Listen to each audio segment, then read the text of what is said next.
Hola, ¿cómo andan? Muy buenas noches. Esto es Testigos hasta las 9 de la noche con Ignacio González Prieto. Otra historia que les vamos a hacer llegar hoy que es de película.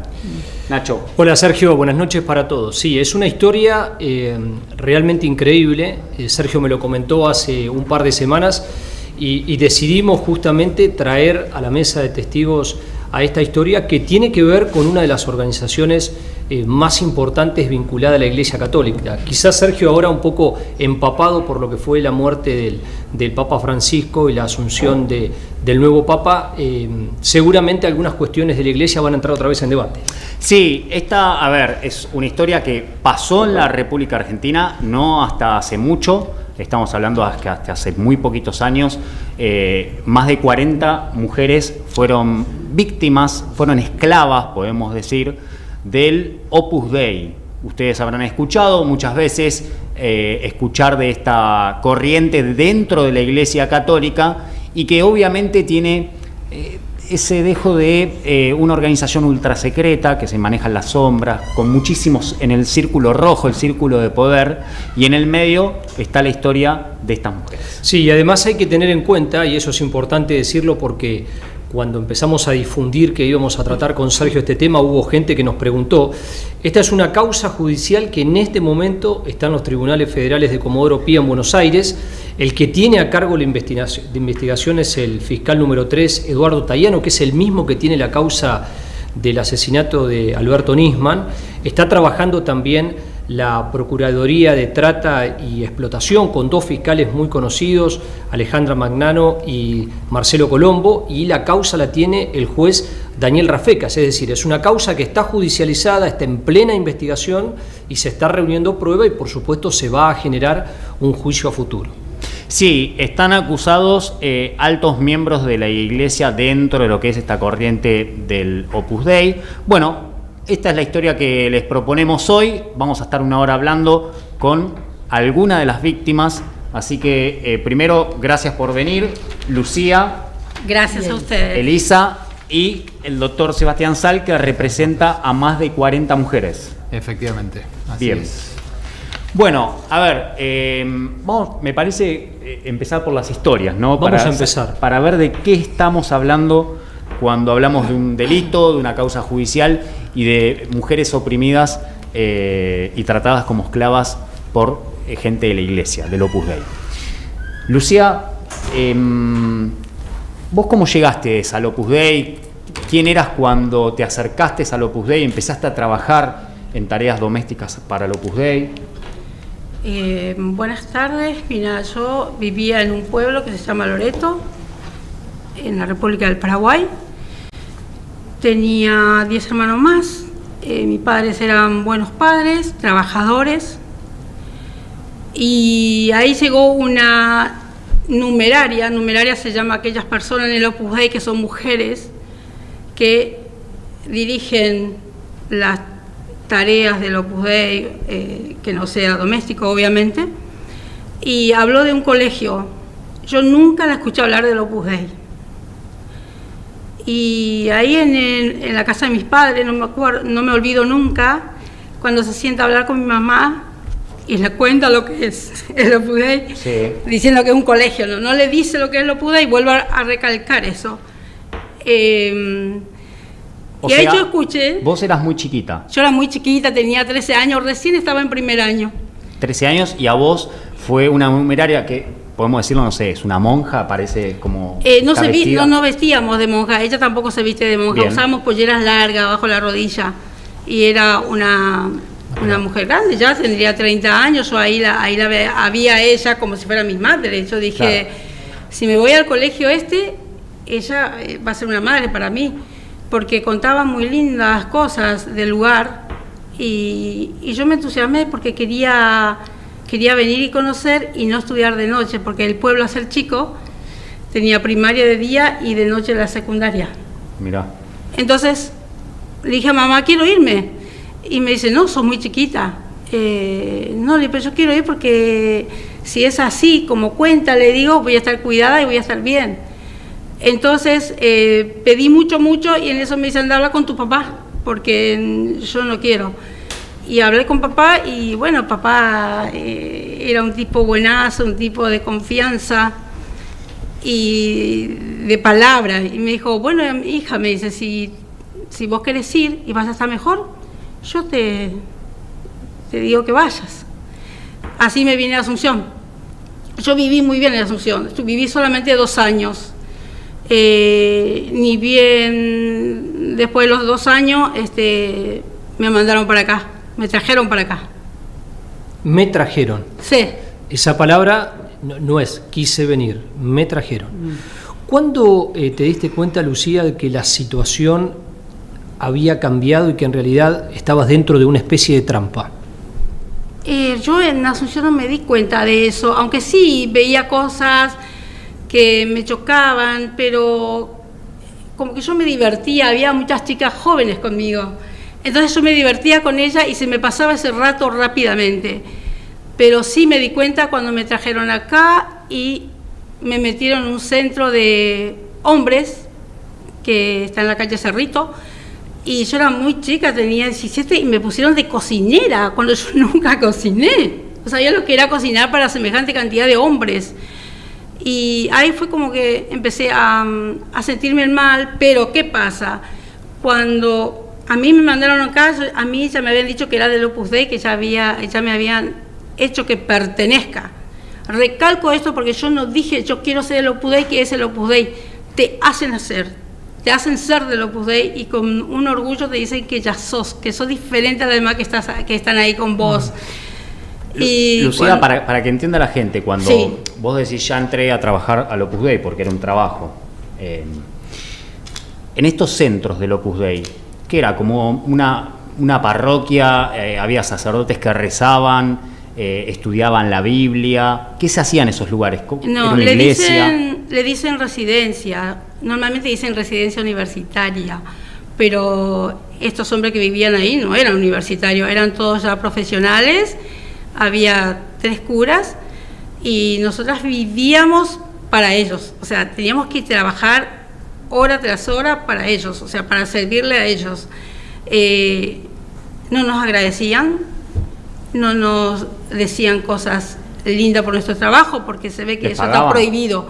No, ahí fue mi peor engaño también, porque había una numeraria que era la administradora. El numeraria lo mismo, esa que hacen de directora o gente que por ahí son de familia con un poquito más de dinero o de buen pasar. Esta numeraria siempre nos decía a las 4 que estábamos ahí que ellos nos pagaban y que ese sobre así como venía, que yo veía que daban un sobre los muchachos, lo llevábamos a una casa que era de las numeraria, que supuestamente era nuestro espacio para estar, íbamos ahí después de almorzar. Entonces nosotros llevábamos el sobre, la chica más grande o la de más confianza llevaba ese sobre, yo nunca toqué obviamente porque era chica, entonces llevaban ese sobre y yo creía que nos daban la mensualidad del trabajo, pero eso no era real. Y cuando vos preguntabas, sí, te dan, estos son tus plata, por eso vos te podés comprar un desodorante, te puedes comprar toallas higiénicas, gracias a que ellos te pagaban, pero por la mano ni un peso. ¿No la veías? No veías ni un peso. Hay algo muy, muy interesante con eso, 2 cosas. Una, que una testigo que se fue hace muy poco tiempo contó que ahora por el tema, por toda la investigación y los temas laborales y demás, resolvieron abrirles cuentas a estas mujeres y les depositan el dinero en su cuenta. Pero la tarjeta de débito la retienen las numerarias, o sea, las directoras del centro. Acá es importante decir que no estamos hablando de monjas, porque claro, si no, la cosa parece que fueran monjas y no es así. Es gente común y corriente, igual que nosotros, laicos.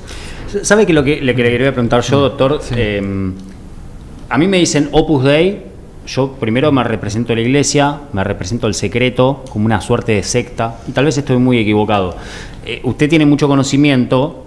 ¿Qué es el Opus Dei en la Argentina? ¿Cuántos centros tiene? ¿Tiene iglesias? ¿Tiene colegios? ¿Qué es el Opus Dei? Bueno, es interesante. Porque el Opus Dei jurídicamente es una asociación civil pública. Está reconocido por el Estado. Sí. Recién en el año 92. Pensá que desde el año 55, si no me equivoco, está en la Argentina, pero recién desde el año 92 está reconocido como una asociación civil pública. Sin embargo, no hay ninguna iglesia del Opus Dei en la Argentina. No es que el Opus Dei no está compuesto por sacerdotes nada más, sino que la mayoría de los miembros son laicos. Entonces y viven todos juntos, viven en centros. Ahora igual eso ha cambiado también un poco. Y tienen muchos colegios, tienen varios colegios, sobre todo en zona norte, varios colegios y demás. Son dueños de una universidad, la Universidad Austral, entre otras cosas. El Opus Dei lo que busca es toda una estructura de poder. A ellos lo que les interesa fundamentalmente es el dinero y el poder, porque de esa forma ellos consideran que pueden influenciar sobre la sociedad. Y al poder influenciar la sociedad pueden hacer bajar sus valores.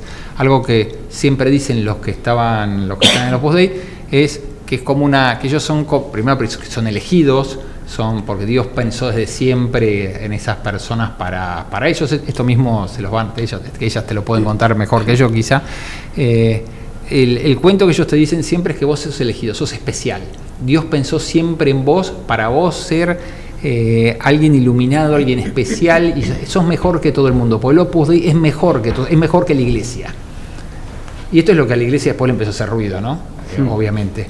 Y era una forma también de captarte y de decir, bueno, si vos fracasás acá, en realidad estás fallando a Dios, a la iglesia, a tus hermanos, a todo el mundo. Una forma de tener un control mucho más sutil, ¿no? Un control en el cual, de vuelta, no quiero robarles a ella el protagonismo, ya les van a contar esos detalles. El hecho de que ellas no podían, por ejemplo, contar sus cosas personales a nadie que no fuera del Opus Dei. Okay. Inclusive si iban a un psicólogo o un psiquiatra, tenía que ser del Opus Dei. Porque si vos vas a un psicólogo y un psiquiatra diciendo que trabajás 20 horas por día, estás muerto, no te pagan un peso, tenés que usar mortificación corporal y demás, el psicólogo te va a decir, bueno, vamos salí de a ahí. Un psiquiatra, rajada ahí, sí, tal cual, salí corriendo. Sí.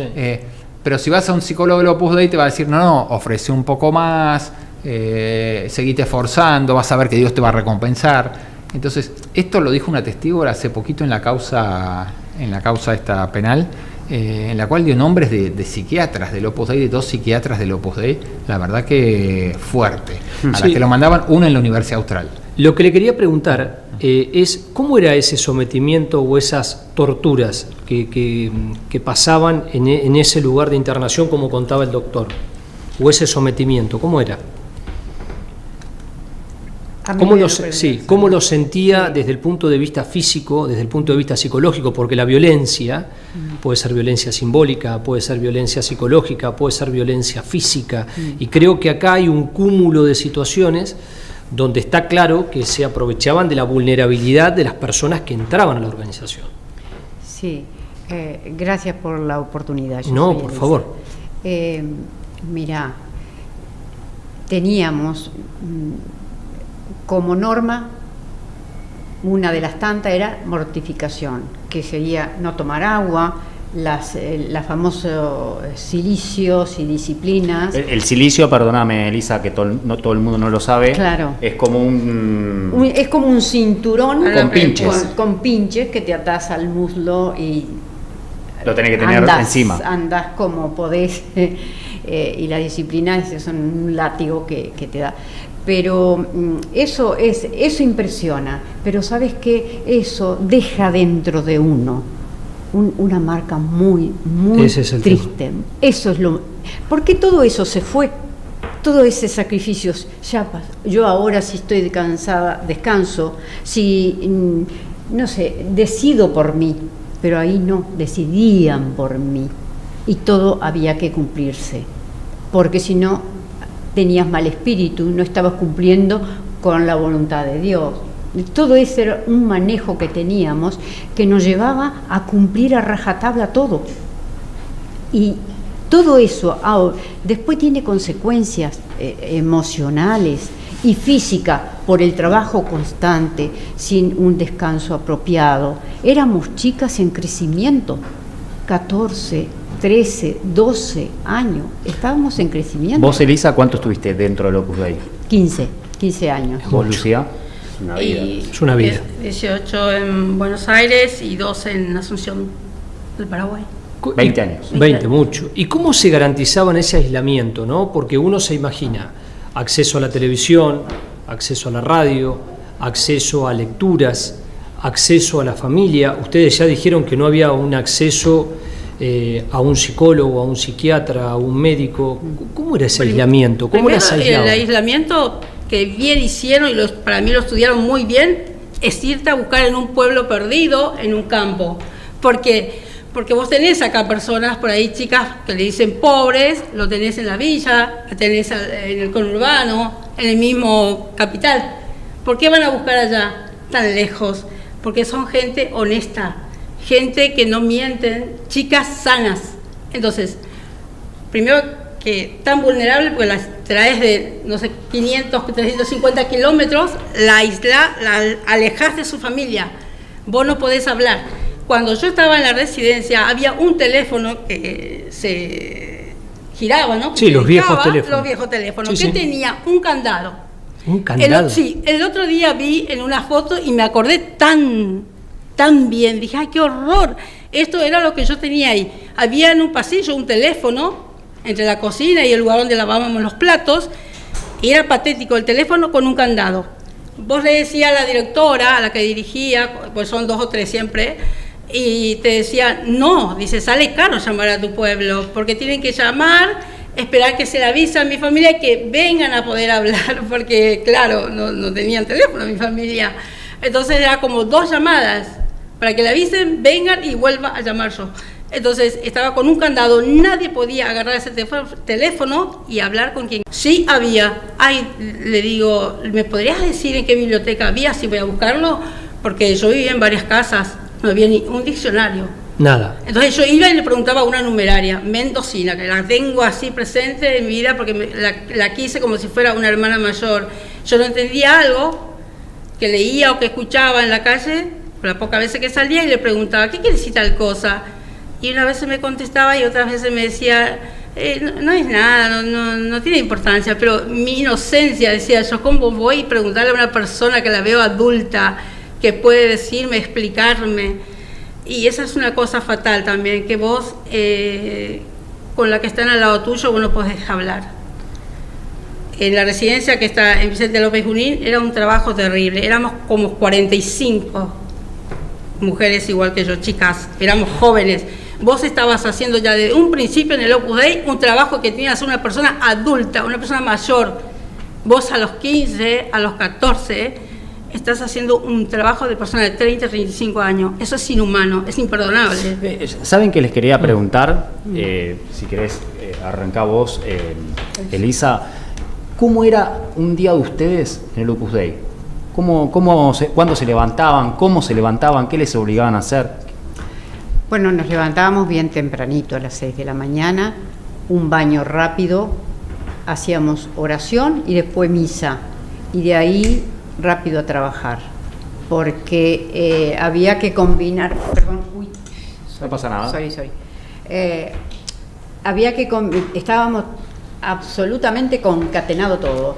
La sección de varones se metía al oratorio a hacer su misa, su oración. Mientras tanto nosotros limpiábamos, pero así, teníamos que la puntualidad y la rapidez con la que tenía, y la perfección, porque a mí me tocó estar al frente de gente y después venía la directora, ya quedó esto faltó, esto. Te retaban.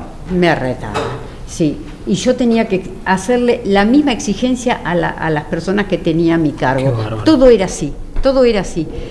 Y vuelvo a lo mismo, esa secuela, todo eso quedó en nosotros. Yo ahora me muero de angustia si veo algo desordenado. Mirá. Eso es lo que todavía a nosotros nos queda, y yo tengo 66 años. Claro. No llego puntual, no llego, y me desespera, y eso quedó. La gente, llego un poco tarde, mira, no voy a poder llegar a horario, se arregla de una manera más tranquila, uno le agarra esa. ¿Por qué? Porque venía la corrección fraterna, y ese es el aislamiento. No podíamos contarnos nada entre nosotros, ese era otro uno de los tantos, ¿no? No nos podíamos contar entre nosotros, si no venía una corrección fraterna. No podemos hacer grupitos. ¿Qué sería? Claro, ¿Qué es Elisa grupito? cuenta, dice términos que a lo mejor no son comunes, la corrección fraterna, que era eso, era una especie de gran hermano, Claro. en el cual todos se Exacto. controlaban entre todos. Entre todos. Mirá. Entonces, cuando alguien veía que otro hacía algo raro, iba y le contaba al director o a la directora. Decía, Y ahí bueno, venía. acá había fulanito que estaba haciendo tal cosa. Entonces, ¿le puedo decir? Sí, decirle que estuvo mal y demás y todo esto. Entonces, era como que uno estaba vigilado las 24 horas del día por todo el mundo. Todos se vigilaban entre todos. Y acá hay algo importante que ellas no dijeron quizás, porque si no queda como que hay que darle un contexto a todo lo que están contando ellas. Primero, que a ellas les ofrecían venir a estudiar, Claro. no les ofrecían venir a trabajar. Había un engaño. Primero había un engaño. Parecido a lo que es la trama de la trata de personas. Es que es eso, es Es que trata de literalmente es personas. eso lo que se está investigando en la Claro. causa penal. O sea, las ofrecían venir acá, las engañaban, eran chicas de 13, 14, 15 años que le decían venir a Buenos Aires a estudiar, a tener una educación, que después no se las daban, sino que quedaban encerradas trabajando.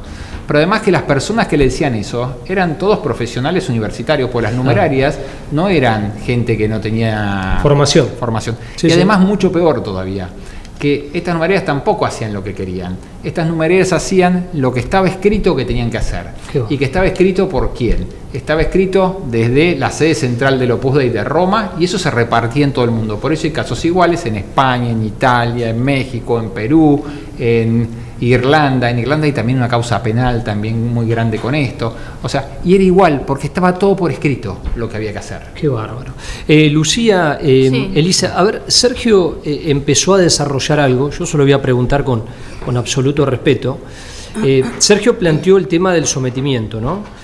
¿Ese sometimiento en algún momento se transformó en un sometimiento físico, en un sometimiento sexual? Porque en este tipo de organizaciones tan cerradas, tan complejas, han sucedido este tipo de cosas. Hay gente que se autoflagela como para demostrar cierta fidelidad a la organización o una situación de castigo o arrepentimiento ante algo que rompió una norma, como planteaba recién el doctor. ¿Ustedes tuvieron alguna situación como esta?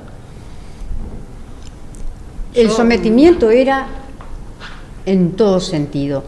Y si me preguntás de sacrificio, ¿qué sacrificio más grande para una criatura de 14, de 13, de 11 años no poder ver a los padres durante un año entero? Yo esperaba la noche para llorar. Yo lloraba toda la noche y decía, bueno, yo lo hago por mis padres. Porque sabía que le prometieron a mis padres que yo iba a estudiar. Qué bárbaro. Yo iba a estudiar, iba a hacer el secundario. Mi ilusión era ser maestra. Entonces, como mi padre no tenía medios, porque en aquel momento había que pagar el secundario, y yo vivía en el campo y no teníamos para trasladarnos a la ciudad, mi padre dijo, esto es la solución. Y con esa ilusión vinimos y nos encontramos con un montón de gente. Yo fui la segunda tanda que fue a la famosa ICIED, que es un instituto de capacitación. Sí. Miren el título. El rótulo. Instituto de Capacitación Integral en Estudios Domésticos. Ahí yo iba a hacer el secundario. Eso es lo que le dijeron a mis padres. pero Rarísimo. nunca le hablaron del Opus Dei, ni le hablaron a qué íbamos. Sí, lo que le quería preguntar concretamente es si a ustedes, por ejemplo, las habían castigado, es decir, las habían golpeado. ¿Alguien las golpeó? Porque es muy común en este tipo de organizaciones que alguien golpee, un tercero golpee a los siervos o a los sirvientes, y es muy común también el caso de los abusos sexuales. Le digo esto porque yo seguí el caso del próbolo, tanto en Mendoza como en La Plata, y se generaron este tipo de situaciones. Por eso las consultaba, porque fue tan grave la causa, donde había religiosas, había monjas, había sacerdotes, y hasta hubo cierta cobertura de la iglesia. Y son causas que quedaron en el aire cuando había chicos que eran sordomudos y con discapacidades importantes. Por eso la consultaba puntualmente con esto. ¿Tuvieron algún tipo de castigo físico? No, el castigo físico te da vos mismo. O sea, vos misma te da el castigo físico con el silicio, que el alambre de púa, eso, con 2 horas en la pierna y trabajando igual. No es que vos te ponías el silicio y te quedabas quietita en un sillón porque caminar con eso era de lo peor. A ver, para que la gente, no. para que la gente lo entienda, ¿qué es el Sí. silicio? Bueno, el silicio es eso, una tira de alambre con pinche acá, te la colocabas pierna. en el muslo y te atás, porque tiene un hilito, te atás y te lo colocas bien justo. ¿Por qué? Porque vos tenés que seguir trabajando, tenés que caminar con eso, tenés que sentarte con eso, entonces, y la disciplina lo mismo. ¿Pero por qué es un castigo? Porque te preguntan toda la semana, ¿usaste el silicio, usaste la disciplina? ¿Qué mortificación hiciste? ¿Te duchaste ¿Entendés? con agua fría? Te duchaste con agua fría, que era también un uso cotidiano de ducharte con agua fría, no importa si hace 5 grados. Eso sí, pero abuso de otra manera no. A mí nadie me tocó, por suerte. A ver, el silicio era como trabajar con alambre de púa en las piernas. Claro, en la pierna, sí. Y te vos tenías cortaba que y te trabajar. dañaba. A mí me hizo mucho daño porque fui totalmente honesta. Había que usar todos los días, yo usaba todos los días. 2 horas, nunca 15 minutos menos ni media hora. Entonces, depende de las personas. Hay personas que yo pregunté, después me dijo, yo no usé nunca. Tiene perfectas las piernas. Yo dije, qué suerte, qué tonta que fui. La disciplina, nunca lo usé. Entonces, es decisión de la persona en su conciencia realmente que algunas hacían y no se enteraban porque no había comunicación entre nosotros. Pero, por ejemplo, haber usado el silicio tanto tiempo, ¿le quedaron marcas en las piernas? ¿Hoy tiene cicatrices de esos cortes, de esas heridas? Tengo todo derrame, me estoy tratando con la flebóloga. ¿Producto de eso? Sí. Sí. Vos sabés, Lucía, para tratar, porque es muy difícil, algunas veces contamos este tipo de historias y uno no se puede representar porque no lo sufrió, no lo padeció. Sí, es muy cierto. Entonces yo te pregunto, antes di un breve pantallazo, una descripción, Elisa, de cómo era un día de ustedes dentro del Opus Dei, ¿no? Te lo vuelvo a preguntar a vos. ¿Se levantaban temprano o las levantaban? ¿Dormías sola? ¿Tenías una habitación? ¿Eran muchas mujeres? ¿Cómo te levantaban? ¿Qué te obligaban a hacer? Cuando yo Lo era más chica, descriptiva para que se bueno, entienda un poco. Cuando yo era más chica, nos hacían dormir de a 5, porque en Vicente López y Junín, esa casa tenía un montón de hombres para que le sirviéramos. Entonces, era tonelada de ropa, tonelada de plato para lavar, tonelada de verduras para lavar y cocinar. Entonces, ese lugar éramos muchísimas personas. Ahí dormíamos de a 5, de a 3 en la habitación. Bien. ¿Sí? Entonces, ¿Cómo empezaba el día? empezaba el día a las 6 de la mañana con un timbrazo, que en cada piso había un teléfono en un pasillo. Entonces sonaba ring, ring, ahí nos levantábamos directamente, cada una. A su cuenta, que te levantás, te arrodillás en el piso, besás el piso y decís Serbia, ¿no? ¿Cómo, no sé a cómo, quién. cómo? Se dice en latín Serbia, no sé a quién, pero te sirvo, pero no sé a quién. O sea, no decía te sirvo Dios mío, ni te serviré Dios mío, ni nada. Era una palabra así, a seca, Serbia. Eso la periodista lo pone en el título de su libro, en la tapa. Sí. Bueno, entonces de ahí a las 6 eso ya bajábamos para ir. Primero en ese tiempo que yo estaba íbamos a limpiar así, sin nada, a la residencia. Un sector que los chicos después tenían que pasar, porque eran chicos jóvenes ahí. Entonces, dejaban ese sector, nosotros limpiamos todo en 45, una hora máximo, y le dejamos esa zona libre. Sí. Entonces, después subíamos, volvíamos a nuestro cuarto, nos cambiábamos, íbamos a una misa y una oración. La oración no sé ni qué es porque nunca entendí qué hacía. De ahí veníamos a desayunar. Desayunábamos y empieza el horario así, te lo anotan. Ahí había una organización en cada cuarto de limpieza que había en cada piso y decía tal hora tal cosa, todo anotado. De 10 a 11, limpiezas quinto piso, de no sé cuánto, baño de tales pisos, porque los baños eran, como eran varios chicos, los baños eran de a 3, de a 4 duchas, una cosa así, entonces teníamos que limpiar todo. Y era todo organizado y anotado, vos solo tenías que mirar, no pensabas vos lo que hacías, solo tenías que mirar los horarios y hacerlo, pues no te daba tiempo de maquinar, ¿entendés? Por eso yo te digo que es muy feo lo que pasamos porque vos no pensabas, estaba todo escrito ahí, vos solamente tenías que ejecutar. ¿Querías discutir algo? No da. Arrancaban a las 6 de la mañana. Sí. ¿A qué hora terminaba el día de trabajo? Y mira, en ese lugar terminábamos 9:30, más tardar, porque comían tipo... De la noche. De la noche, porque teníamos que lavar todas las cosas que se usó en la cena, pero era una barbaridad porque había una máquina que lavaba las vajillas con con un agua muy caliente que vos metías en canasto y metías, sacaba por allá, la otra sacaban como si fueran verdaderas máquinas las chicas. Eso a mí me hizo doler mucho la espalda hasta el día de hoy porque eran canastos de plástico grandotes y muy pesados. No importa si tenía 15, 20, no importa, vos tenés que levantar eso, sacar, poner y todo el tiempo, ¿no? Para darte una idea, ellas atendían como 100 personas. Sí.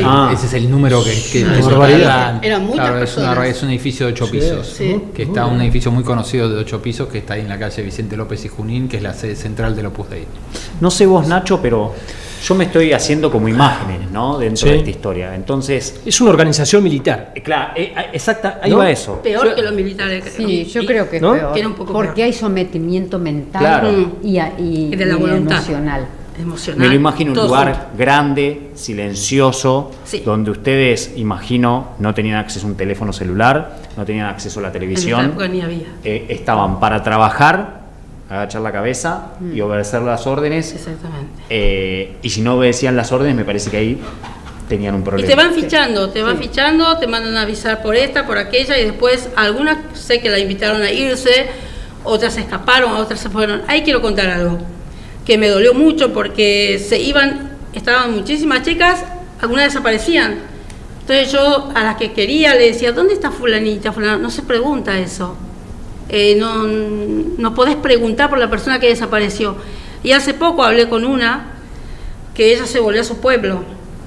Y ahí yo me di cuenta, qué inocente éramos, salimos a los 30, 35, 33 y seguíamos siendo esa nena que entramos a los 14 años mentalmente. Esta chica se va al pueblo y tan honesta, tan inocente, ella llama para avisar que está allá porque se escapó. La hermana le dio un pasaje y se fue porque ni siquiera te dan un pasaje para que te vayas. Y llama para avisar que llegó, que está allá, pero como para que no la busquen, porque ella pensó que por ahí avisaba que desapareció una persona y la policía se iba a poner a buscar. A buscar. Y me hizo pensar esto. Y le comenté a un abogado que no tiene nada que ver con esto y me dijo, tenés razón, me dice, ¿cómo va a desaparecer alguien de tu casa y vos no vas a hacer una denuncia para decir, ¿qué pasó con fulanita? ¿Le atropelló un tren? Claro. ¿La mató un auto cuando iba cruzando? Porque hay una cosa muy, muy triste que vos ahí, al no hablar con nadie de tus compañeras que estás al lado, solamente tenés que rezar unos misterios del rosario, es un silencio totalmente para trabajar, ¿no? O sea, muy poquito se habla. Entonces, esta persona, yo me acuerdo de todas las que trabajé y digo, qué espanto, yo no podía hablar con ella, no podías hablar de tu familia, contarle, ay, mi hermano no sé qué, no se habla de la familia es el Opus Dei. O sea, terrible. Es muy duro. Sí. Y ahí vos te das cuenta y decís, yo era una inocente que salía a los 30 y pico y salí todavía con esa cabeza de inocente. Claro, acá también lo que tenemos que tener en cuenta es que ellas estaban aisladas. Aisladas significa no tenían acceso a televisión, no tenían acceso a medios, no tenían acceso a radio, no tenían acceso a nada. Y tampoco tenían la posibilidad de salir a la calle, porque acordémonos que no les pagaban ellas sueldo tampoco, porque mucha gente dice, ¿por qué no se iban? Exacto. Claro. Si las trataban mal. En realidad no se iban por dos motivos. El primero porque después de unos años que uno está dentro dice, ¿a dónde me voy a ir si no tengo un peso? Mi familia ya no me conoce porque me perdí todo, porque no tuve contacto con ellos. ¿A dónde me voy a ir? Dos, porque tampoco tenían la llave del lugar para salir. O sea, no es que la puerta estaba abierta y que se podían ir solas. De hecho, ellas siempre salían de a pares, nunca las dejaban salir a la calle solas, ni al médico. Y entonces, y además, sobre todo, que es un detalle no menor. Sebastián, perdóname, son como Sí. los cuentos de la criada. Sí, claro, exacto. Sí, tal cual. Que sale Sí. la doméstica seguida bien de cerca por en este caso la numeraria o quien sea, y silencio, no podía hablar con cualquiera, no podía ir a un shopping, no podía venir acá al Abasto y comprar un... Claro. No, pero mira, para contarte algo, si querés, gracioso dentro de todo esto grave, en el expediente penal había algo que se escribía en el Opus Dei que se llaman cartas al padre. O sea, ellas estaban obligadas a escribir unas cartas cada tanto al fundador del Opus, al prelado del Opus Dei, diciendo cuánto lo querían, cuánto se esforzaban por él y demás. Y en una de estas cartas hay algo muy gracioso, esto lo presentó el Opus Dei en el expediente, o sea, el Opus Dei guarda cartas del año 87 hasta el 2015, para darte una idea violan todas las leyes de habeas data, lo que se te ocurra con eso, ¿no? Pero independientemente de eso hay una carta que es muy buena, donde unas mujeres cuentan que habían encontrado dinero en la calle y que no sabían si el dinero era real o no. Entonces fueron a preguntarle a la directora si era cierto, si era dinero de juguete. Y la directora le dijo, no, es verdadero, ¿dónde lo sacaron? Estaba en tal esquina, tío, vayan a ver si sigue estando, si hay más. ¿No? Entonces, esto daba la idea que estas mujeres no tenían ni siquiera idea de lo que era el dinero. Los diarios, los que podían leer algún tipo de diario, el diario estaba cortado. Le cortaban las noticias, las propagandas, lo que no querían que uno leyera, no. Entonces, el problema acá es tan sutil el control, que el control es interno, o sea, es uno el que se hace daño, es uno porque vos imaginate el nivel que tenés que tener de manejo para ser vos el que te haces daño. El que te duchás con agua fría todos los días, el que te pones un cinto en la pierna que es como un alambre de púas durante 2 horas, el que te pegás con un látigo una vez por semana y después pedís más de eso porque para demostrar que sos más fiel y no sé qué, decís, bueno, ¿puedo pegarme todos los días? No, terrible. Entonces es eso, y aparte todo eso cómo funciona en la cabeza, ¿no? No puedo fallar en una determinada cosa, pues si fallo en esto le estoy fallando a Dios, le estoy fallando a mis hermanos, y aparte si me voy, que es otro tema también, que eso lo pueden contar ellas, si me voy al infierno, pero no solo yo me voy al infierno, se van al infierno mi familia, se van a morir mis padres, te va a agarrar cáncer, o sea, te decían ese tipo de cosas. Y entonces a gente que tenía poca defensa intelectual, pues no tenía educación intelectual, todo esto le pegaba mucho más fuerte. Esto es una pregunta para las dos. Recién cuando Sergio planteaba el tema de la criada, es una imagen impresionante para todos los que han visto la serie. La consulta que yo les hago es concreta. ¿Alguna de las dos pensó en 2 situaciones extremas de la vida? Una el suicidio y la otra la posibilidad de una fuga. Yo pensé en que quería morirme. Yo quería morirme. Todas las noches le pedía sinceramente a Dios morirme, porque ya no aguantaba más. No había manera de hacerles entender que me quería ir. Y yo, como decía Lucía, era tan honesta que yo les decía que me quería ir. Yo les decía, pero no me quería escapar, porque mi honestidad no me daba para eso, pero quería que ellas me entendieran la necesidad de irme. Y yo todas las noches pedía para... Y a veces, como estaba en el colegio, en el liceo famoso, yo ya estaba a cargo de chiquitas. A veces venían en mi cuarto a la noche y me veían llorando. ¿Qué le pasa? No, tengo un dolor de cabeza terrible. Siempre le inventaba alguna cosa, ¿no? Pero yo quería morirme y llegaba la noche y era llorar. ¿Y hizo alguna maniobra para suicidarse o solamente era el pensamiento de decir, bueno, me entrego a la muerte? Yo creo que era... yo con Dios nunca tuve problema y con Él me confiaba y le pedía a Él. No tenía el valor de hacerlo, no lo intenté, pero sí lo decidí con mucha fuerza. Muy fuerte. Mucha fuerza. ¿Lucía? Yo sí también, pero ¿qué pasaba? Yo todas las veces que decía que me quería ir porque a mí me gustaba casarme, tener hijos, y veía que cada vez se me pasaba el tiempo y ya estaba como harta de todo ese ambiente. Llegó un momento que me empecé como a enfermar, a sentirme mal, era sana, y me llevaron a un médico, y agradezco a ese médico. Hace 3 años lo encontré y lo llamé y le agradecí. Yo iba al médico porque me sentía mal, después él me dio amarilla y me dijo, levantá la mano, Lucía. Me dijo, yo levanté la mano, a ver, está muy amarilla. Me dice, ¿comés muchos anco? No, le digo. Y claro, tantas cosas, revolución que tenía dentro, y me reprimía y no sabía más qué hacer. Se ve que empezó a agarrar y me fui con una directora, y enfrente de ella me dijo, y a ella también le dijo, mira, le dice, Lucía está mal, está como en un andamio, en un 10º piso y no tiene dónde agarrarse, y yo creo que eso no es para ella. Y yo estaba tan atontada que yo no pensé eso que me dijo. Y le dijo, mira, yo quiero que la lleven a un psicólogo, le dijo, una psicóloga, pero que no sea de ustedes. ese doctor era supernumerario, del Opus Dei, se jugó por mí. Yo no podía creer lo que escuché después con el tiempo que salí y lo busqué, que sabiendo que era supernumerario, y me dijeron que ya no era más del Opus Dei, lo llamé y le dije, doctor, no se va a acordar de Emilio, yo fui varias veces a su consultorio, usted me dijo esto, y le agradezco tanto, le digo, porque yo una vez afuera pensé eso, le digo, una vez que me fui del Opus Dei, yo supe todo lo que pasé ahí y conocí el Opus Dei, porque adentro no conocí nada, más que trabajo, sacrificio y deshonra y nada más. Entonces, sí, ahí me dijo él, ay, que eso te dije, sí, ni me acuerdo, me dijo, pero me conmovió tanto que me haya dicho eso. ¿Y qué hicieron ellas? Me mandaron a un psiquiatra. Qué bárbaro. Qué locura. Lucía, vos tuviste 15 años. No, yo 20, perdón, 18 y 2 en Paraguay. total, Vos, sí. Elisa, 15. tuviste 15 años. ¿Cómo salieron del Opus Dei después de tanto? ¿Cómo fue esa salida? Lucía, ¿cómo saliste vos del Opus Dei?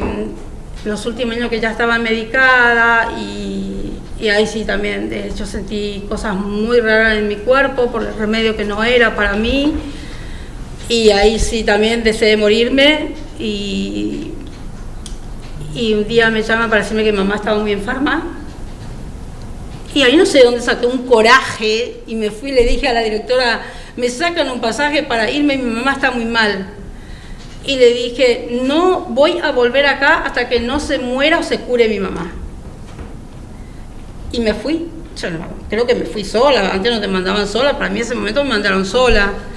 Me fui y mi mamá estaba en un sanatorio en la ciudad que es Concepción. Me quedé con ella todo el tiempo en el sanatorio. No leí nada, no recé nada. Todo lo que te hacían repetir como loro, yo no hice nada de eso. Es como que mi cabeza se limpió de toda la pavada que tenía adentro, porque realmente no me servía eso para estar cerca de Dios, y se me iluminó un camino y dije, yo estoy muy bien acá, ¿por qué estoy tan bien acá y allá no me siento bien? Bueno, fallece mi mamá, ahí sí, yo nunca había llorado en un funeral, ahí no se lloraba, no sabía lo que era que una persona muera al lado tuyo, y ahí adentro yo tenía miedo de la muerte. Pero yo cuando mi mamá se murió al lado mío, yo no tuve miedo. Es como que ella me dio una fuerza bárbara y dije, al día siguiente, después del entierro, dije, yo no tengo nada. Mis hermanos están todos casados, tienen hijos, tienen casas. Yo, 33 años, no tengo nada. ¡Qué horror! Me espanté de lo que viví, me espanté de mi miseria. Dije yo, qué horror, Dios mío, ¿qué hago ahora? Como que con mi mamá se me acabó el mundo. Bueno, ahí volví y le dije, yo no puedo estar más acá, me quiero ir. Y gracias, yo siempre tuve miedo de salir, ir a trabajar en cualquier lado, que me pase algo. Y yo esperaba de ellos que me den un abrazo y me digan, mirá, conseguimos un trabajo, andá tranquila. De niñera, no importa de lo que sea, pero te agradecemos todo lo que hiciste, te conseguimos esto, andá tranquila a trabajar. Eso esperé de ellos. Y nada. Y todas las veces que dije me quiero ir, ¿dónde está? Así que la llamé a una amiga y me dice, mirá, le digo, yo no puedo estar más acá, me siento muy mal, me voy a morir. Y me dijo, venite a casa, y me fui con ella. ¿Y vos, Lisa, cómo saliste del Opus Dei? Yo salí como si fuera una ladrona, una malviviente o algo así. ¿Por? Porque estaba ahí esperando que el fundador, el padre, no recuerdo ya, el padre, según nosotros le decíamos, me diera la dispensa. Entonces, o sea, me diera el permiso para irme, porque yo no concebía hacer las cosas mal, la verdad que lo tenía tan adentro. Y a la noche, tipo como a las 11:30, 12 de la noche, me dicen, mañana a las 6:30 viene un auto a buscarla para que se vaya a tomar el colectivo que la lleva a Entre Ríos. Yo soy de Entre Ríos, Gualeguaychú. Me sacaron pasaje hasta Gualeguaychú. En aquel momento 2 pesos, yo no sabía si eran mucho o poco, 2 pesos además del pasaje. Yo llegué a la casa de mi hermano y eso es lo que yo digo, lo que queda dentro y te destroza el alma. Sentada a la mesa, de mi hermano y mi cuñada, que aprovecho a darle las gracias porque fueron las que me recibieron fuera de del mundo Pusey, comiendo con esas criaturitas de 3, de 2, de 1 año, y yo sin nada. ¿Y ahora qué hago? ¿Y ahora qué hago? No tengo estudio, no tengo trabajo, no tengo nada, no tengo dónde ir. Mi madre es vieja, ¿cómo voy a ir a vivir de ella? En ese desamparo no los quita nadie. No sé, alguna vez lo podré dar cuenta. Pero eso que usted nos está contando tiene que ver con, bueno, haber estado tantos años encerrado. Yo estaba pensando en las cuestiones humanas más básicas. Es decir, ustedes no abrazaron, no. Ustedes no besaron, No.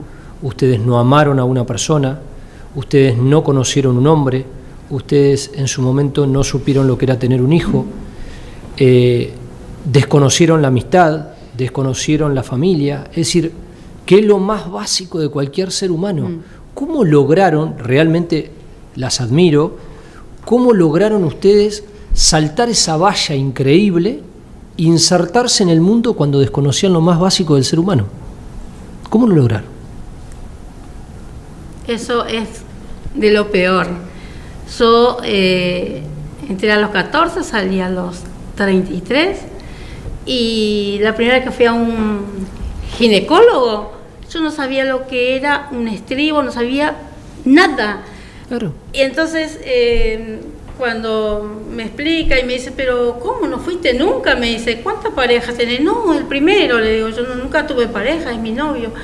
Ah, ¿y para qué son esto? Le digo, es para poner los pies, me explicó, tan buen médico. Y ahí le dije, como para que no me pregunten todas, porque entra la enfermera, te pregunta lo mismo, Sí. Le digo, mirá, le digo, yo fui monja, le dije, lo pude, porque yo no quería ponerme a explicar todo de la vergüenza que me daba. Le digo, mira, fui monja un buen tiempo, le digo, nunca fui a un ginecólogo, le digo, por eso no conozco estas cosas. Y se rieron, me ayudaron, todo muy bien.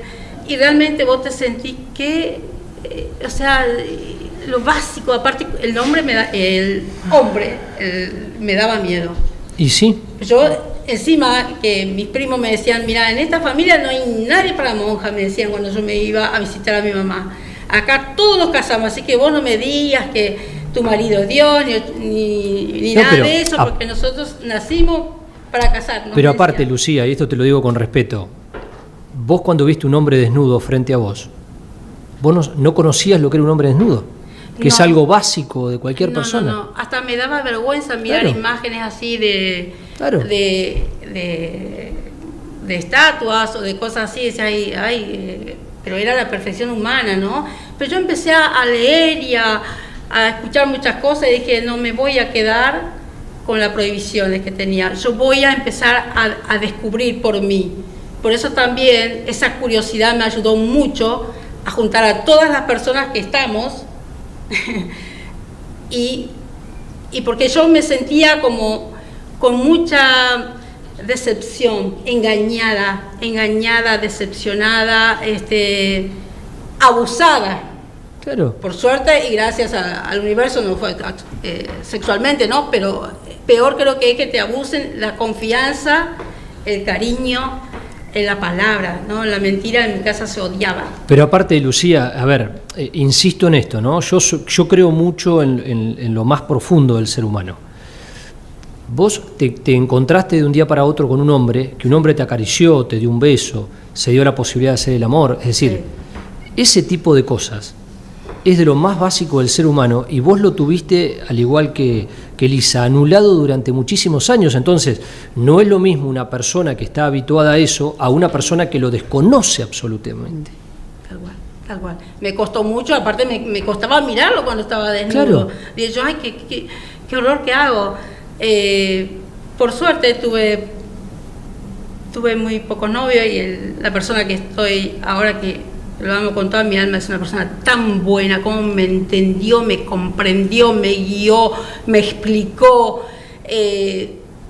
Hasta ahora yo tengo una cierta cosa que rechazo en algunas cosas. ¿Por qué? Porque me quedó grabado eso en mi alma, porque el sexo era pecado, el roce con el hombre era pecado. Y te preguntaban en la semana, toda la semana en la confesión, si se te había ido la mirada con un muchacho. A mí se me iba todas las miradas, porque vi al chico lindo, y me encanta, es hasta un verdulero que venía re lindo, de San Isidro, traer las verduras, y yo ya que me enamoré, me sacaron enseguida de ese lugar, para que no lo mire más.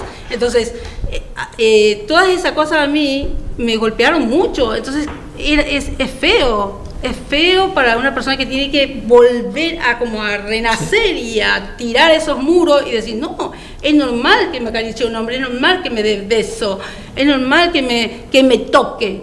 Pero claro, al salir de ahí no. ¿Y a Elisa le pasó lo mismo? ¿Tuvo esa experiencia también?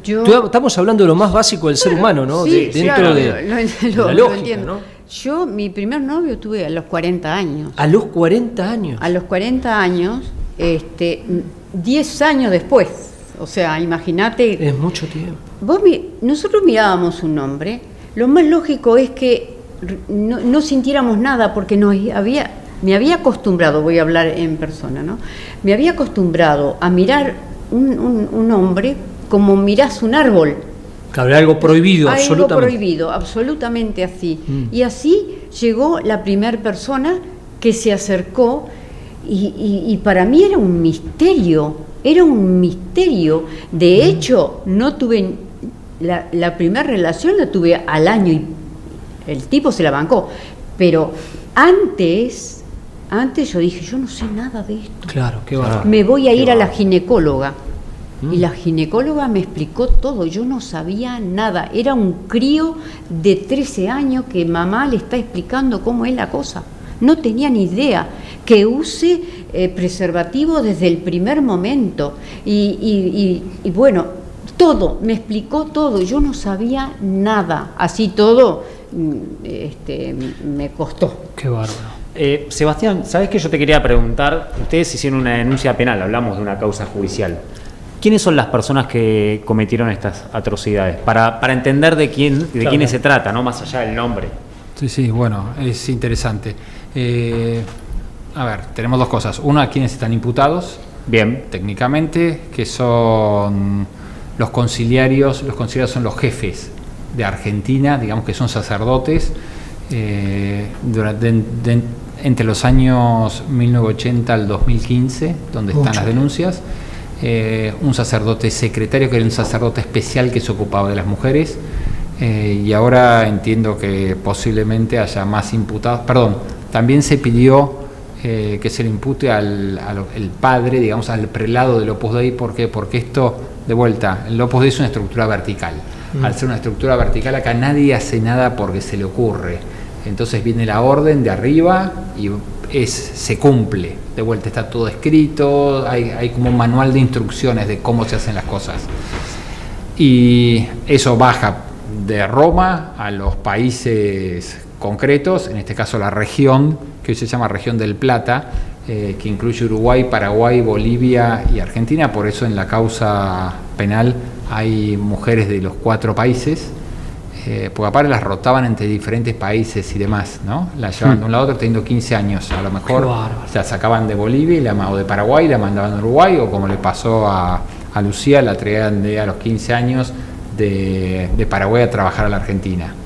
¿Por qué? Con la idea de aislarlas, separarlas, de que ellas tampoco pudieran ser amigas entre ellas. Y después de ahí para abajo también está en la parte de las mujeres, porque el Opus Dei está dividido en la sección de hombres y mujeres. Está lo que se llama asesoría para el lado de las mujeres, que tiene un grupo de directoras, y de ahí para abajo las directoras de los centros. Entonces, y ahí es donde hay un montón, es que en realidad es un montón de gente. Sí. Pero, doctor, a ver, un poco reforzando lo que decía Sergio, ¿cómo se lucha contra una organización tan poderosa? Porque, a ver, acá se va a venir un batallón de abogados. Hay que ver si el fiscal y el juez tienen realmente el coraje de ir en contra de una organización tan poderosa a nivel mundial. No me quiero imaginar, ni quisiera estar en los zapatos de usted para enfrentar una organización de estas características. Es un tema. Hay dos cosas. Primero, el fiscal ha hecho un trabajo espectacular. Tayano y los fiscales de la Protex han hecho una investigación de más o menos 2 años, tomando un montón de testimonios, juntando un montón de pruebas y elevaron un pedido de imputación de 116 páginas, firmado por 3 fiscales. La verdad que es muy fuerte. Es muy fuerte. El doctor Rafecas reasumió la instrucción porque quería unas medidas más, hizo algunas medidas más y entiendo que posiblemente estén saliendo las indagatorias, o sea, el llamado indagatoria a corto plazo. La verdad que han hecho un trabajo espectacular los dos. Y en mi caso, bueno, me contactaron, Lucía es una de las promotoras de esto, porque Lucía y Claudia Carrero fueron dos de las personas que cuando estas mujeres se iban, cuando ellas se iban, no tenían contacto entre ellas. No había forma, pues iban cada una con eso que les impedían hablarse entre ellas y demás, no había forma de saber quién era quién. Pero las redes sociales hicieron que ellas se pudieran juntar de a poco y se empezaron a buscar. Y esto empezó en pandemia. Yo estaba en mi casa vestido con la época que estábamos todos ahí en jogging y enfrente a la computadora, que recibí un mail donde 43 mujeres querían hacer una causa penal contra el Opus Dei. Y yo dije, ¿qué es esto? ¿Qué es esto? Claro, entonces dije, a ver qué es esto, 43 mujeres. Y la verdad que tardé como unos cuantos meses o casi un año en reunirme con ellas, porque no se podía en ese momento, era todo... Y ahí empezó toda la investigación de a poquito. ¿Y qué pena podrían tener? Porque la gente que nos está mirando dice, bueno, a ver, después de todo lo que venimos conversando, de todo este sometimiento simbólico, psicológico, físico, que eran prácticamente no, eran esclavos. Es decir, ¿qué castigo tienen? Habría que ver cómo termina esto, pero en principio podrían tener pena de prisión tranquilamente. Una prisión por trata de personas. No, el delito que se está investigando es federal. Trata de personas. Sí, federal. Tal cual. Es eso, sí, federal. Sí. Y entonces, la pena con los agravantes, ¿a cuánto podría llegar? Y por lo menos 15 años. 15 años de prisión. Terrible. Sí, terrible. Bueno, han arruinado muchas vidas, ¿no? Sí, totalmente. Sí, exactamente, eso es lo que duele. Hay personas que estuvieron con nosotras, por ejemplo, y que ya están abandonadas a su suerte, porque la han devuelto siendo adulta, grande, a la familia. Y eso es totalmente imperdonable, porque no tiene por qué la familia estar con una persona que la trajeron adolescente de la casa y se la devuelven hecha tiras, que ya no sirve a la casa. ¿Por qué? Porque ellos, una vez que te enfermas, no te quieren ahí. Qué va. Una vez que vos ya no servís, tratan de que te vayas. Pero vos preguntaste si alguien se había querido suicidar y demás. Hay una de las chicas que cuenta que todas las noches se robaba un cuchillo de la cocina y se lo ponía abajo de la almohada para ver si se animaba a matarse. Sí, me lo imagino. Ejemplo. Entonces, por eso hay testimonios que son terribles de ellas, que la verdad son muy fuertes. Y la mayoría se escaparon, y no solo se escapaban, sino que las iban a buscar después. Claro, eso. Hay un caso de una de las chicas que estaba en el Uruguay, se escapó del Uruguay, se vino acá a la Argentina, y cuando llegaba en el buquebús la estaban esperando para volverla a agarrar de vuelta. Hay una duda que me queda, que se lo quiero preguntar a los dos, que tiene que ver con la familia, ¿no? Sí. ¿Ustedes qué actitud tomaron con su familia? A ver, porque uno puede no perdonarle de por vida a la familia haberla dejado sola, uno puede perdonar a esa familia por desconocimiento, uno puede recriminarle a la familia no haber averiguado qué pasaba con ustedes. ¿Cuál es la actitud de ustedes hacia su propia familia? Qué suerte que decís esto, porque sí. yo siento esa gratitud eterna para siempre, viva, hoy mismo viva, con mi familia, porque ellos era la solución para ellos, para esa hija que no podían darle lo que ella quería, que era seguir estudiando. Es decir, ellos cayeron en la trampa también. Ellos cayeron, y eso duele mucho, porque a mí, poneme a limpiar, poneme a hacer, pero a mis padres no. No juegues con su confianza, que es lo que hicieron. Y te cuento más, mi padre era una persona mayor. A mí no me llegó que él estaba enfermo. Y él tuvo un ACV y yo no me enteré. Estuvo con ese ACV, no sé si una semana o cuánto. Estuvo. Mis hermanos me mandaban cartas y a mí no me las entregaron ni me dijeron nada. Y un día me dicen, vamos a ver a su papá, que está enfermo. Fuimos, en ese momento estaban las balsas, ¿se acuerdan? Sí, para ir que cruzaban. Bueno, ahí me encontré con una señora y le digo, ha visto, la misma señora que me trajo aquí, que era supernumeraria, una señora casada, pero que pertenecía al Opus Dei. Y le digo, ¿y papá cómo está? Y me dice, tu papá murió. Uf. Ahí me dijo. Y yo con eso tan metido dentro, digo, bueno, esto es de Dios, hay que ofrecerlo, no derramé. ¿Saben cuando derramo una lágrima? Cada vez que le pido perdón, porque yo lo hice sufrir. Ustedes, a ver, ¿se enojaron con Dios o se enojaron con el Opus Dei? Yo nunca. Es el Opus Dei, que se sirve de Dios, no Dios. Yo jamás. Y con mis padres, eterna gratitud y un dolor enorme, porque jugaron con su confianza, como jugaron con la mía, con una inocencia absoluta, porque yo venía a estudiar. Y además, cuando volví, con ese secundario que supuestamente me habían dado, y yo me dije, ahora voy a ser la maestra que quería. Me presenté y dice, no señorita, esto es un curso. Tuve que hacer todo de nuevo. No tuve la lucidez de Lucía de decir, bueno, a ver, ¿qué pasó acá? Vos, Lucía, quedaste con rencor con el Opus Dei, con... Yo tengo rencor con la mentira y el engaño que hicieron. Y mis hermanos vinieron a visitarme en Asunción y lo recibían me hacían recibirlo en el jardín. Una vez él vino con el amigo y el amigo se dio cuenta que eso no le dijo algo a mi hermano, y para que mamá me buscara le dijeron que yo trabajaba para el dictador porque mamá tenía menos simpatía con el dictador, que en ese momento estaba en Paraguay. Stroessner. Sí, entonces le dijo eso para que le molestara mucho a mamá y me viniera a buscar. Pero ¿qué pasa? Te dice que vaya, te va a venir a buscar y vos qué le decís, no, yo tengo una vocación divina, Dios me dio esta vocación, no puedo irme, mi familia es acá. Porque vos decís, quiero ir con mi familia unos días. No, para Navidad no, porque tu familia es esa. Vos tenés que quedar a hacer toda la comida de la Navidad. Otra cosa, teniendo en cuenta lo que contaba el doctor, ¿ustedes sospechan que esto sigue pasando o esto se terminó? Yo, mira, tengo hasta después que yo empecé esto, tengo una persona que quiero mucho ahí adentro.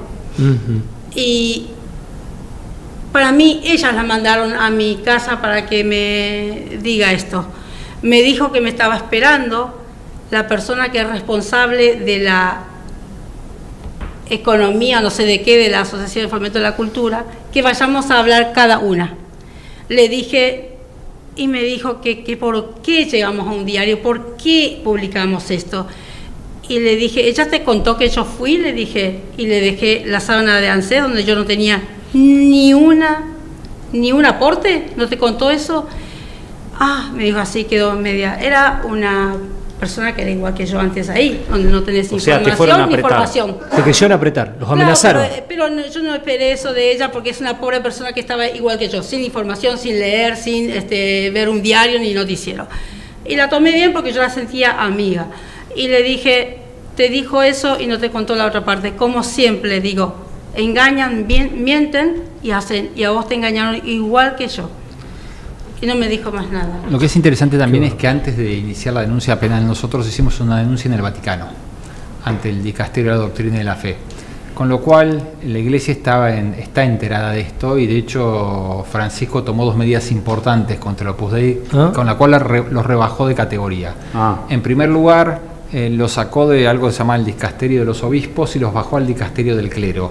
¿Por qué? Porque prohibió que el prelado del Opus Dei sea obispo. Le sacó track directamente. Y después les dijo, señores, a ustedes los vamos a controlar no solamente cada 5 años como tienen ese privilegio, sino los vamos a controlar todos los años. Y los obligó, de hecho el Opus Dei está en offside con eso, a modificar sus estatutos. Y tengo entendido que, bueno, lo iban a modificar justo ahora, el Opus Dei estuvo ganando tiempo y se murió Francisco. Y el nuevo Papa, que tiene la desgracia de que fue el que casualmente ocupaba el Dicasterio de los Obispos y que fue uno de los que firmó junto con Francisco que el prelado Opus Dei no podía ser obispo. Que no podía ser obispo. No solo eso, sino que León XIV o Prevost, como quieran decirle, Sí. Era de una diócesis peruana que se llamaba Chiclayo. Chiclayo, sí. Claro, y él ahí hizo dos cosas importantes. Una, antes que él había un obispo del Opus Dei que se llama Cipriani, Ujú. que está condenado por todos lados y la iglesia lo corrió por un montón de motivos, ¿no? Y además, no solo eso, sino que también intervino una otra orden que sí que tenía abusos sexuales y demás, que se llamaba sodalicio. Entonces, ahí hubo dos temas también, o sea, tanto Prevost como Francisco conocían muy bien el Opus. Y yo te voy a contar algo que no lo sabe nadie, Ujú. así ya que estamos acá. Yo estuve reunido con Francisco por este tema, en Roma. ¿Habló con el Papa? Sí, estuve 45 minutos reunidos. ¿Y qué le Y dijo? él lo tenía clarísimo esto. Lo conocía todo. Es más, me contó que su hermano conocía muy bien el Opus Dei. Yo no sabía que el Papa iba a tener un hermano. De hecho, cuando terminé la reunión y me junté con mi mujer, le conté y me dice, entendiste cualquier cosa, porque el Papa tenía una hermana nada más. Una hermana, sí, la No, más conocida. el Papa tenía, un hermano, tenía un hermano que falleció hace muchos años. Y dice, conozco muy bien el Opus Dei, y el Papa la tenía clarísima. ¿Y él les quería cortar la cabeza al Opus Dei? Eso no te lo puedo decir. Él dijo que iba a hacer lo que tenía que hacer. El Entonces, Papa antes de morir te Sí, dijo... el problema que había, el Papa, sí, obviamente sí fue antes, pero ¿cómo se llama? Fue un año antes Qué bárbaro. de esto, de su muerte. Y hay un tema interesante con esto que, ya te digo, lo tenía muy claro él, lo tenía muy claro, sabía lo que, te digo, Francisco, una persona, si bien lo había visto una vez en una audiencia general, esta fue la única vez que estuve reunido con él, estuve 45 minutos hablando con él de este tema, y una persona muy, la verdad que muy, parecía un tipazo, alguien con el cual después de estar hablando un rato te decías vamos a tomar algo, salgamos a tomar unas cervezas o a comer ahora a la noche acá por Roma. Muy humano. amoroso, muy humano, Sí, sí. tuve dos reuniones en Roma, una con él y otra previa en el dicasterio del clero durante más de 2 horas y pico. Pero la tenía clarísima. Así que vamos a ver qué pasa. Bien, Qué bárbaro. nos hemos pasado porque quedamos, me parece... Sí, sin atónitos, aire. ¿no? Sin aire sería la... Por esto que nos Sí. confías, Sebastián. o sea, terrible. Nosotros a Elisa, a Lucía les queremos agradecer desde Testigos por haber venido. Sepan que lo que representan ellas representan a más de 40 mujeres que fueron víctimas de esta organización que se Sí. escuda dentro de la iglesia, ¿no? Y que hay una investigación pendiente y una respuesta que le tienen que dar a ellas desde la justicia. Sí, y la respuesta está en Comodoro Pi, con el juez Rafecas, con el fiscal Tayano y con la Protect, donde están 2 fiscales muy importantes, Alejandra Magnano y Marcelo Colombo. Es decir, esto está en pleno desarrollo y nosotros estamos hoy comentándoles algo, como dijo el doctor, en la previa a lo que pueden ser las indagatorias. Exacto.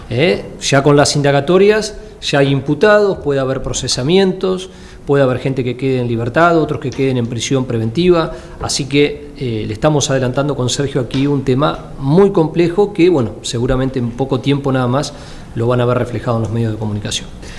Doctor Sebastián Sal, gracias, Gracias por a haber ustedes, venido. la verdad, por recibirnos y a disposición. Y a ellas, siempre. obvio. Elisa, A ellas, Lucía, muchas gracias por Gracias a la valentía que ustedes. han tenido. Gracias por el ¿no? espacio. A ustedes. Nacho, nosotros nos encontramos, nos vemos el lunes que viene acá en Lab Streaming a las 20 horas desde el Abasto Shopping para toda la Argentina.